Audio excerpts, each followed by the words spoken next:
అమ్మ కౌశికి ఎవరమ్మా ఆ సాక్ష్యాలన్నీ కొట్టేసింది నిన్ను విడిచిపెట్టారే అని సుధాకర్ అడుగుతూ ఉండడంతో ఆ సాక్ష్యాలు కొట్టేసింది దివ్యాంక అని కౌశికి చెప్తుంది. దివ్యాంకకి ఎవరు ఇచ్చారో తెలుసా అని సుధాకర్ అడగడంతో ఇంకా తెలియలేదు బాబాయ్ అని కౌశికి చెప్తుంది. ఏదైతేనేం నువ్వు బయటికి వచ్చేసావు, చాలా సంతోషంగా ఉందమ్మా, వెళ్ళి రెస్ట్ తీసుకో అని సుధాకర్ అంటాడు.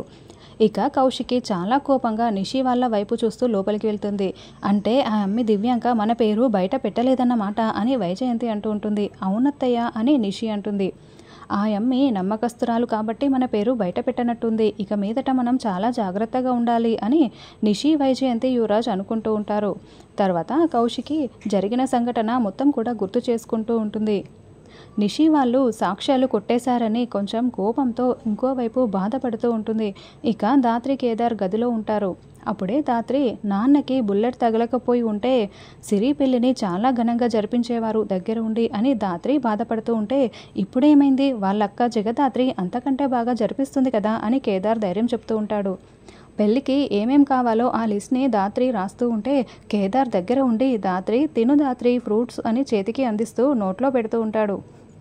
అప్పుడే డోర్ కొట్టే సౌండ్ కావడంతో కేదార్ డోర్ని ఓపెన్ చేస్తాడు. అక్క నువ్వక్క రా అక్క కూర్చో అని ధాత్రి కేదార్ కౌశికిని చెప్తూ ఉంటారు. ఏంటి వదినా ఇలా వచ్చారు అని ధాత్రి అడుగుతూ ఉంటే నీకు క్షమాపణ చెప్పాలి ధాత్రి అని కౌశికి అంటుంది. ఏంటి వదినా ఏం మాట్లాడుతున్నారు మీరు అని ధాత్రి అంటుంది. ఇప్పటికైనా నన్ను మాట్లాడనివ్వు జగదాత్రి, సాక్ష్యాలని నేనే పోగొట్టాను కానీ నువ్వు ఒక్క మాట కూడా నన్ను అనలేదు.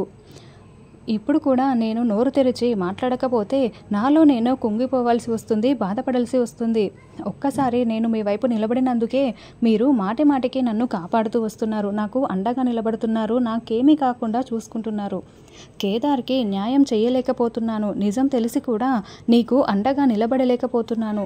క్షమాపణ చెప్పేది చాలా చిన్న పదం, అసలు ఏం మాట్లాడాలో కూడా అర్థం కావటం లేదు అని కౌశికి బాధపడుతూ ఉంటే ఏంటి వదినా మీరు నాకు క్షమాపణలు చెప్పడం ఏంటి, సారీలు చెప్పడం ఏంటి, ఇవేవి కూడా మాట్లాడకండి వదినా. మీరు మమ్మల్ని ఇంట్లో ఉండనిచ్చారు, మీకు థ్రెట్ అని తెలిసినా కూడా మమ్మల్ని ఇంట్లో ఉండనిచ్చి మా వైపు నిలబడి మాట్లాడారు. ఇంతకంటే మాకు ఇంకేం కావాలి, మీ నుంచి మేము ఏమీ కూడా ఆశించం వదినా అని ధాత్రి అంటే అవును అని కేదార్ కూడా చెప్తూ ఉంటాడు. అవునక్క నువ్వు సంతోషంగా ఉండటమే మాకు కావాలి అని కేదార్ అంటే అవును వదినా మీరు ఇప్పుడు సాక్ష్యాలు కూడా దొరికాయి, మీరు బయటికి వచ్చారు, ఇంకా హ్యాపీగా ఉండండి వదినా అని ధాత్రి అంటుంది.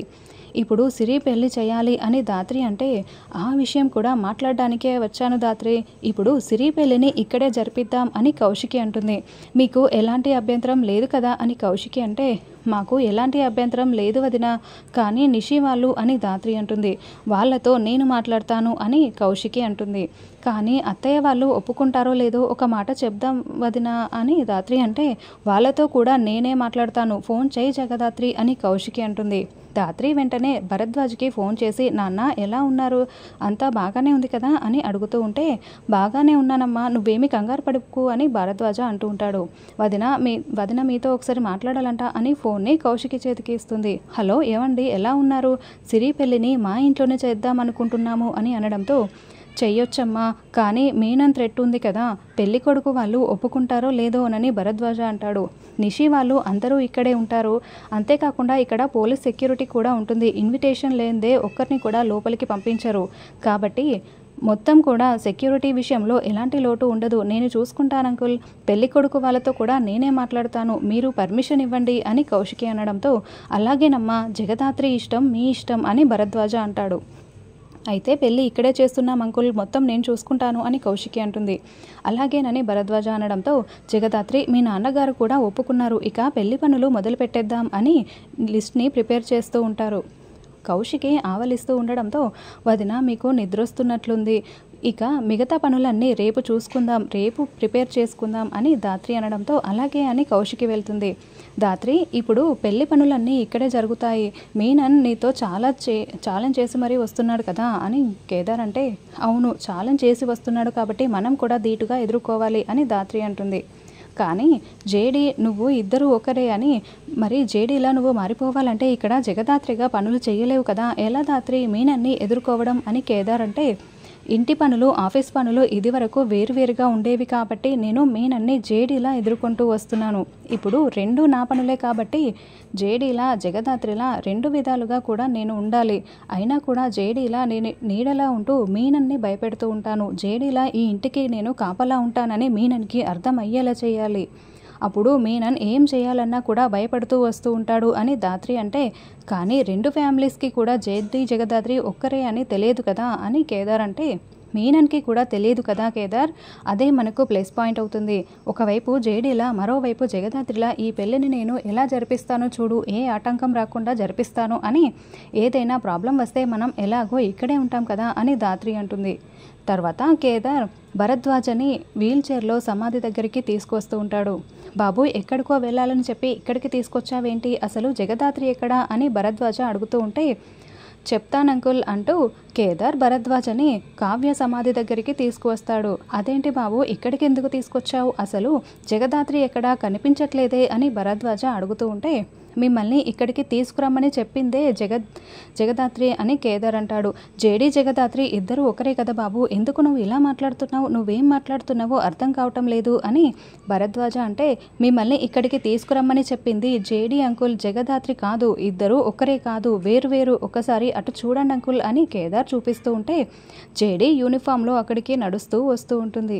దాత్రి అలా యూనిఫామ్లో నడుస్తూ వస్తూ ఉంటే ఇక భరద్వాజకి కావ్య కనిపిస్తూ ఉంటుంది. కావ్యని గుర్తు చేసుకుంటూ ఉంటాడు. నేరుగా జేడీ వాళ్ళ అమ్మ సమాధి దగ్గరికి వచ్చి జై హింద్ అంటూ సెల్యూట్ కొడుతూ ఉంటుంది. తర్వాత జేడీ భరద్వాజ ముందు మోకాళ్ళ మీద కూర్చొని, నాన్న మీ ముందు ఇలా తలెత్తుకునే రోజు వస్తుందని నేను అస్సలు అనుకోలేదు నాన్న, నేను మిమ్మల్ని మోసం చేస్తూ వస్తున్నాను. జగదాత్రిలా మీ ముందు ఉంటూనే నేను పోలీస్ని అయ్యానన్న నిజం మీ దగ్గర దాచిపెట్టి మోసం చేస్తూ వచ్చానన్న. ఈరోజు మీకు నిజం తెలిసింది, ఇలా తలెత్తుకొని నిలబడగలుగుతున్నాను అని దాత్రి చెప్తూ ఉంటుంది.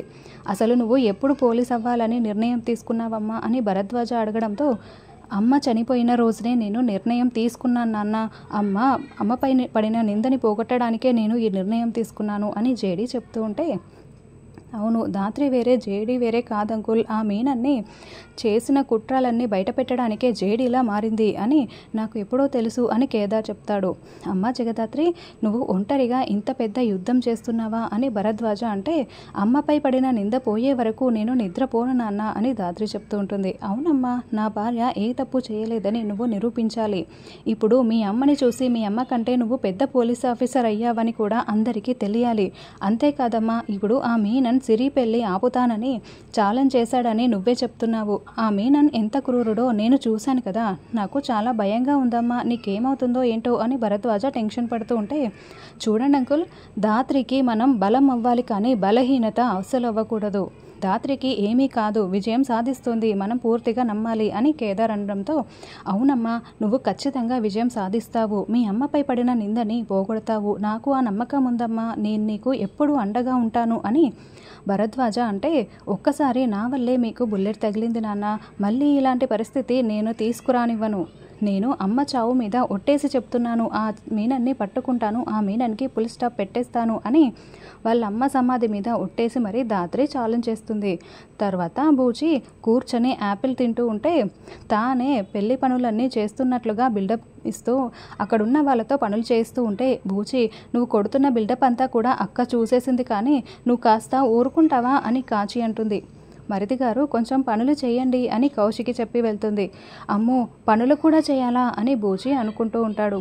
తర్వాత దాత్రి దగ్గర ఉండి సిరిని పెళ్లి కూతురులా అలంకరిస్తూ ఉంటుంది.